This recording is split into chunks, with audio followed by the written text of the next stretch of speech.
Cześć! Tym materiałem rozpoczynam najnowszą serię na moim kanale pod tytułem Wesoły Python. Język Python jest aktualnie najpopularniejszym językiem na świecie, a jednocześnie jest jednym z najłatwiejszych.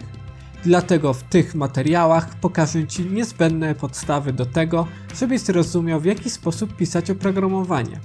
Natomiast wszystkie szczegóły bezproblemowo znajdziesz w internecie, ponieważ ten język jest tak bardzo prosty, że bezproblemowo sobie z nim poradzisz sam. Zatem zapraszam na pierwszy odcinek, w którym uruchomimy pierwszy program na różne sposoby. Nie przedłużając, zapraszam nowych widzów do subskrypcji kanału i do tego materiału.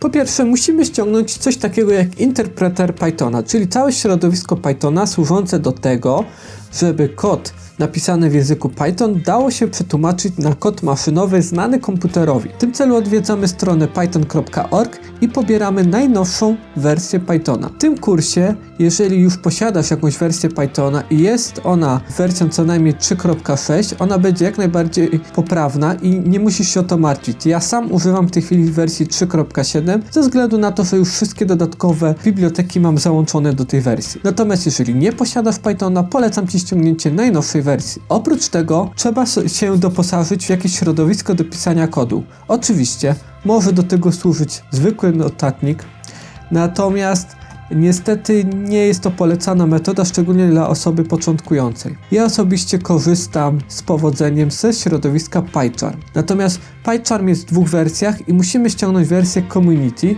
która jest za darmo. Czyli wchodzimy na stronę jetbrains.com /PyCharm /download i sobie ściągamy wersję Community. Wersja profesjonalna niestety jest płatna. Natomiast do naszego zastosowania domowego wersja Community jest całkowicie wystarczającą wersją.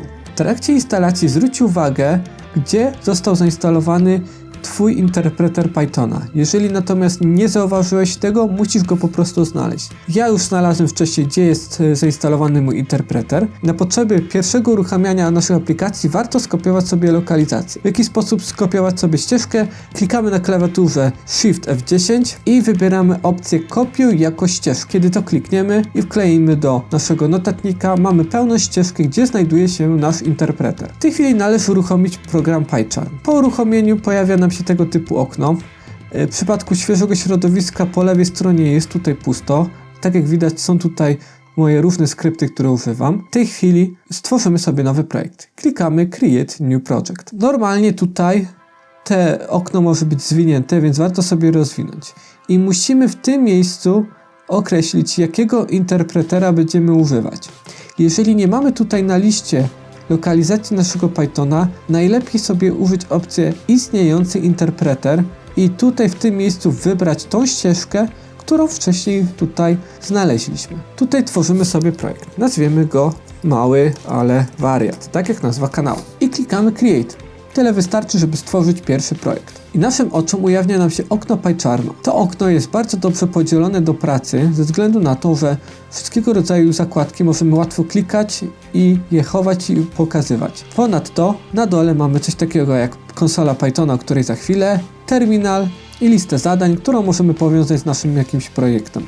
Klikamy sobie projekt, klikamy na projekt i klikamy prawym przyciskiem New i Python 5. Wpisujemy nazwę, dzień pierwszy.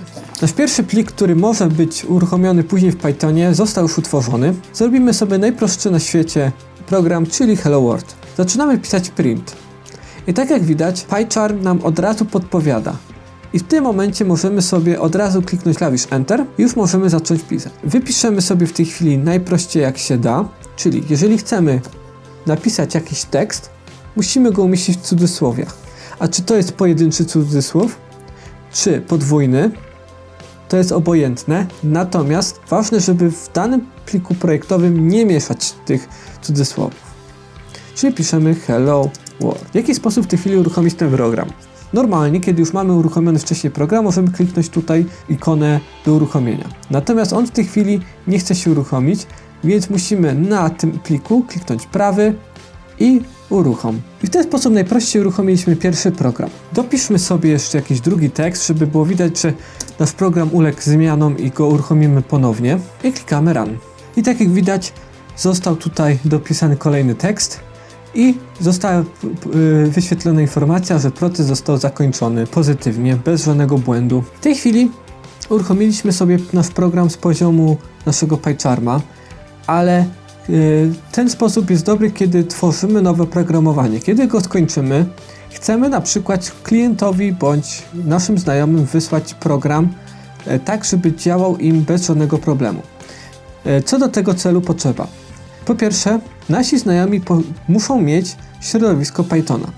Jeżeli z jakiegoś powodu nie mogą zainstalować, bo czasami tak bywa, że instalacja Pythona wyświetla błędy, to wystarczy, że skopiujemy im folder naszego Pythona, cały ten folder Pythona i później zapiszemy dokładnie lokalizację, gdzie oni mają to na swoim komputerze. Kolejnym krokiem jest stworzenie pliku uruchomieniowego, który sprawi, że nasz interpreter uruchomi nasz skrypt Pythonowy. W tej chwili sobie otworzymy folder z naszym projektem i mamy tutaj nasz plik, w którym tworzyliśmy program. Kiedy sobie go otworzymy przy pomocy Notepada, to widzimy, że jest kod naszego programu. W tej chwili musimy stworzyć plik, który uruchomi nam ten program. W jaki sposób? Robimy sobie nowy plik. W jaki sposób napisać program, który uruchomi nasz skrypt? Musimy wiedzieć, gdzie znajduje się nasz Python. To jest jedna z najprostszych metod, czyli kopiujemy sobie tą ścieżkę bez cudzysłowiów. Następnie dajmy pauzę i wpisujemy nazwę naszego programu day1.py.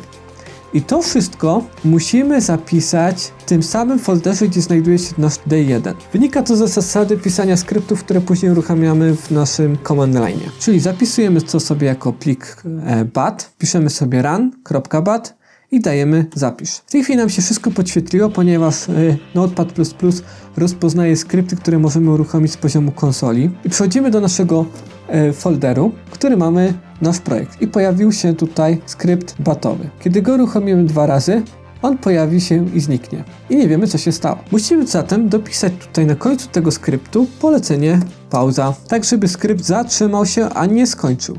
Kiedy w tej chwili klikniemy 2 razy, to skrypt zrobił pauzę, ale wcześniej możemy zobaczyć, że tutaj wyświetliło nasze teksty. Możemy w tej chwili sobie nawet z poziomu notatnika zmienić te wartości, zapisać i ponownie uruchomić ten skrypt. Wpisywanie całej ścieżki Pythona jest uciążliwe, ale na to jest rada. Możemy wywoływać samą komendę Python, ale jak to zrobić, żeby to zadziałało? Kiedy instalujemy Pythona na naszym komputerze, zazwyczaj on doda ścieżkę, tą, którą przed chwilą można było zobaczyć, do tak zwanych ścieżki path. Na temat ścieżek path odsyłam do Google'a, żeby to zrozumieć, o co chodzi. Natomiast idea jest taka, że jest w systemie pewna ścieżka, dzięki czemu możemy podawać same nazwy programów bez .exe, bez całych ścieżek i one będą uruchamiane. W tej chwili sobie piszemy samego Pythona, ponieważ nazwa pliku nazywa się Python i uruchomimy go sobie. I tak jak widać, program to uruchomi. Pewnie w tej chwili wpisałeś Python i to ci z jakiegoś powodu nie działa. W jaki sposób to sobie naprawić?